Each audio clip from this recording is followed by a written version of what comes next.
ربیع الاول 11 ہجری میں نبی کریم صلی اللہ علیہ وآلہ وسلم کی رحلت کے بعد اللہ تعالیٰ نے اسلامی ریاست کی ذمہ داریاں جب نبی کریم صلی اللہ علیہ وآلہ وسلم کے خلفائے راشدہ پر ڈالیں تو انہوں نے اللہ تعالیٰ کی نصرت و تائید سے ذوالحجہ 23 ہجری تک تمام مرتدین اسلام، غسانیوں، مجوسیوں، مشرکوں اور رومیوں کو مسلمانوں کے خلاف فتنہ انگیزی کرنے یا کوئی بڑا نقصان کرنے سے روکے رکھا۔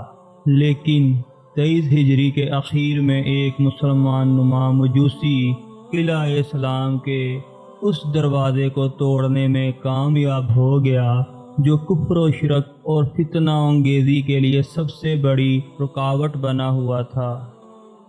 السلام علیکم ناظرین، شہادت امیر المومنین ابو حفص عمر رضی اللہ عنہ دشمن اسلام کا وہ پہلا با اثر حملہ ہے جس میں وہ اسلامی عمارت کا پہلا بڑا ستون گرانے میں کامیاب ہو گئے اور بعد میں باقی بڑے ستونوں کو زمین بوس کرنے میں ان کی راہیں ہموار ہوتی گئیں، اور نبی کریم صلی اللہ علیہ وآلہ وسلم کے تمام پیاروں اور قریبی شخصیات کو مختلف سازشوں اور بہانوں سے یا تو آپس میں لڑوانا یا دھوکہ دہی سے شہید کرنا ان کے لیے کوئی مشکل کام نہ رہا، اور اس اسلامی عمارت جس کی بنیاد آخری نبی صلی اللہ علیہ وآلہ وسلم نے رکھی، اس کا آخری ستون بھی 61 ہجری میں زیر کر دیا گیا جب سیدنا امام حسین رضی اللہ عنہ کو ان کے عزیزوں اور خاندان والوں کے ساتھ بے دردی سے یک طرفہ حملے میں شہید کیا گیا۔ ناظرین، حضرت ابو بکر رضی اللہ عنہ مسلمانوں کے پہلے خلیفہ مقرر ہوئے۔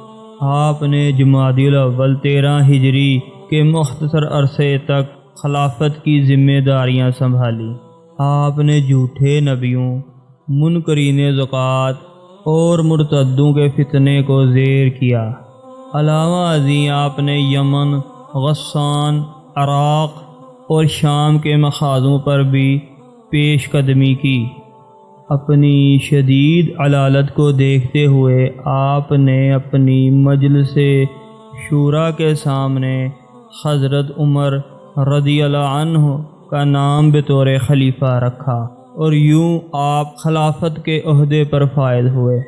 جب آپ رضی اللہ عنہ نے خلافت اسلامیہ کی باغ دوڑ سنبھالی تو اعلان فرمایا کہ میری جو بات قابل اعتراض ہو مجھے اس پر سر عام ٹوک دیا جائے۔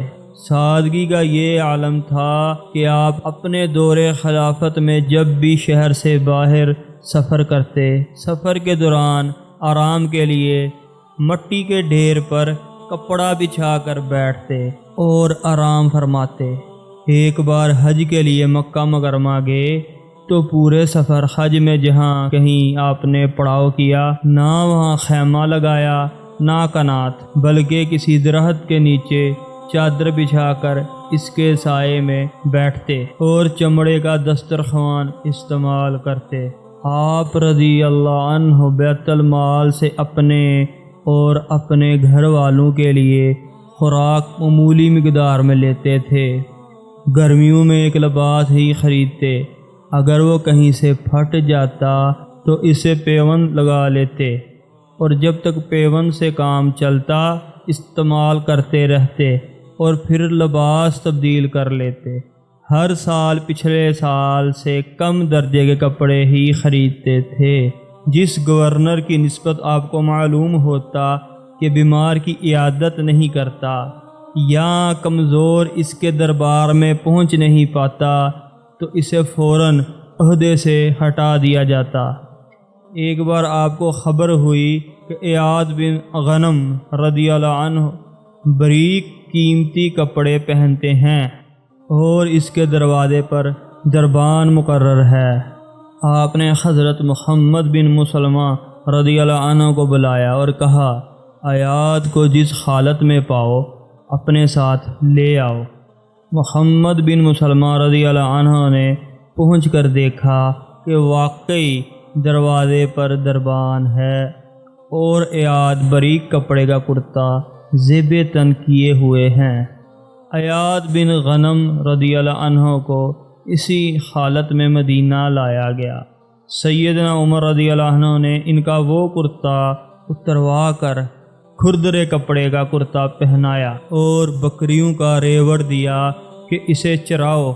حضرت عمر کے عہد میں ایران، روم، شام، عراق، ترکستان اور مصر سمیت 3600 سے زائد علاقے فتح ہوئے اور ایک چھوٹی سی اسلامی ریاست 22 لاکھ مربع میل تک پھیل گئی۔ جب ایران فتح ہوا اور وہاں کا مال غنیمت حضرت سعد بن ابی وقاص نے امیر المومنین کو ارسال کیا تو جوہرات کے ڈھیر اور کثرت سے موجود بیش قیمت مال غنیمت دیکھ کر حضرت عمر نے ہاتھ بلند کیے اور دعا کی، اے اللہ، تو نے اپنے رسول صلی اللہ علیہ وآلہ وسلم کو یہ نعمتیں نہیں دیں، حالانکہ وہ تمہیں زیادہ محبوب تھے، اور تو نے ابو بکر رضی اللہ عنہ کو بھی ان سے محروم رکھا، حالانکہ وہ تمہیں مجھ سے زیادہ پیارے تھے۔ میں تیری پناہ مانگتا ہوں کہ تو نے یہ سب مجھے آزمانے کے لیے دیا ہو۔ پھر وہ اتنا روئے کہ ان کے پاس موجود ہر شخص کی آنکھیں پرنم ہو گئیں۔ حضرت عبد الرحمن عوف رضی اللہ عنہ نے کہا کہ امیر المومنین، یہ تو مقام شکر ہے، آپ رو رہے ہیں؟ جواباً آپ رضی اللہ عنہ نے تاریخی الفاظ ارشاد فرمائے، اللہ تعالی جس قوم کو دنیا کی دولت عطا فرماتا ہے اس میں رشک و حسد پیدا ہو جاتا ہے، جس کے نتیجے میں تفرقہ پڑ جاتا ہے۔ مجھ کو اسی تصور نے رلا دیا۔ پھر انہوں نے حضرت عبد الرحمن بن عوف کی ذمہ داری لگائی کہ شام ہونے سے پہلے پہلے ان کے حصے کا مال تقسیم کر دیا جائے۔ اس طرز کا ایک اور واقعہ یہ ہے کہ جب فلسطین کا محاصرہ ہوا تو انہوں نے ہتھیار ڈالنے کی یہ شرط رکھی کہ خلیفہ وقت خود آ کر بیت المقدس کی چابیاں اپنے حوالے لیں۔ تب حضرت عمر رضی اللہ عنہ بیت المقدس کا سفر کیا، اور آپ جب جابیہ کے مقام پر پہنچے تو حضرت خالد بن ولید اور یزید بن ابو سفیان آپ کے استقبال میں پتلے ریشمی لباس میں پیش ہوئے، تو آپ ان پر برس پڑے اور پتھر مار کر چلائے کہ تم اس حالت میں میرا استقبال کرنے آئے ہو۔ دوران سفر آپ رضی اللہ عنہ کا لباس اتنا سادہ اور پرانا تھا کہ مسلمانوں کو شرم آتی تھی کہ عیسائی اس لباس میں دیکھ کر کیا کہیں گے۔ اس لیے حضرت ابو عبیدہ بن جراح رضی اللہ عنہ نے آپ کے لیے ترکی گھوڑا اور قیمتی پوشاک پیش کی۔ اسی موقع پر آپ رضی اللہ عنہ نے یہ ایمان افروز الفاظ ادا کیے، خدا نے جو عزت ہمیں دی ہے وہ اسلام کی عزت ہے اور وہی ہمارے لیے کافی ہے، اور اپنے سادہ اور پرانے لباس میں بیت المقدس میں داخل ہوئے۔ ناظرین، امیر المومنین عمر رضی اللہ عنہ کے واقعات چند منٹ کے ویڈیو میں بیان کرنا ناممکن ہے۔ اب ہم اس ویڈیو کے اس پیغام کی طرف آتے ہیں جس کے لیے یہ ویڈیو آپ کی خدمت میں پیش کی۔ ابو لولو فیروز جنگی قیدی بن کر ایک غلام کی صورت میں مدینہ حضرت مغیرہ رضی اللہ عنہ کی غلامی میں آتا ہے، اور جس دین نے ان کو جہالت سے نکال کر نور کی روشنی میں داخل کیا جنگی قیدی ہونے کے باوجود انسانی حقوق دیے۔ اسی دین کے بڑے چراغ کو بجھانے کی سازش اپنے ایک پرانے جرنیل خرمدان کو ملا کر کرتا ہے، اور یہاں تک کہ وہ ایک دن براہ راست دبے الفاظ میں قتل کرنے کی دھمکی بھی امیر المومنین کو دیتا ہے، اور شہید کرنے میں کامیاب بھی ہو جاتا ہے۔ ناظرین، ہر قوم کی کچھ خصوصیات ایسی ہوتی ہیں جن کی چھاپ ان میں ہمیشہ کے لیے رچ جاتی ہیں۔ خلافت عمر رضی اللہ عنہ میں اسلام نے اس وقت کی دو بڑی طاقتوں کو پچھاڑا تھا۔ رومی طاقت تو مکمل طور پر ختم نہ ہوئی، مگر فارسی طاقت کا خاتمہ ہوا، جبکہ فارس کے مجوسیوں کی تاریخ عیسائیوں کی تاریخ سے بہت پرانی تھی، اور ان کا مذہب بھی کئی ہزار سال پرانا تھا۔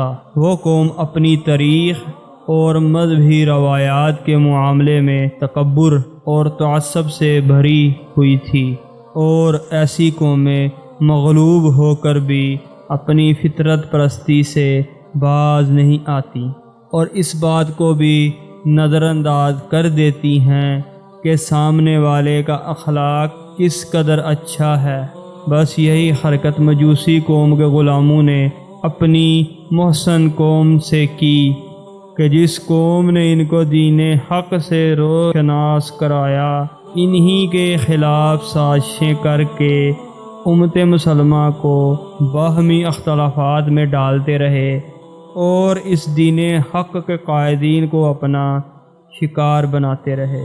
اور اب موجودہ دور میں بطور امت ہمارا فرض یہ بنتا ہے کہ عوامی سطح پر آپسی مذہبی اختلاف سے اجتناب کیا جائے۔ جیسا کہ یوم شہادت عمر رضی اللہ عنہ کی تاریخ کو ہی لے لیں، ہمیں عوامی طور پر یوم شہادت کی تاریخ پر فوکس کرنے کی بجائے اسوہ عمر رضی اللہ عنہ پر توجہ دینی چاہیے، جس پر عمل کر کے ہم سارا سال یوم عمر رضی اللہ عنہ منا سکتے ہیں۔ اور یوم عمر پر بحث و تکرار کرنا یہ ہم جیسے عام مسلمانوں کا کام نہیں ہونا چاہیے، بلکہ یہ بحث و مباحثہ جید علماء کرام کا آپس میں ہو تو اس کا پھر بھی کوئی مقصد سمجھ آتا ہے، اور امت اختلاف اور باہمی جھگڑوں سے بچ سکتی ہے۔ ویڈیو دیکھنے کا شکریہ۔ ویڈیو کو شیئر کریں، لائک کریں اور کمنٹ کریں۔ اس طرح کی ویڈیو دیکھنے کے لیے چینل کو سبسکرائب رکھیں۔ اللہ حافظ۔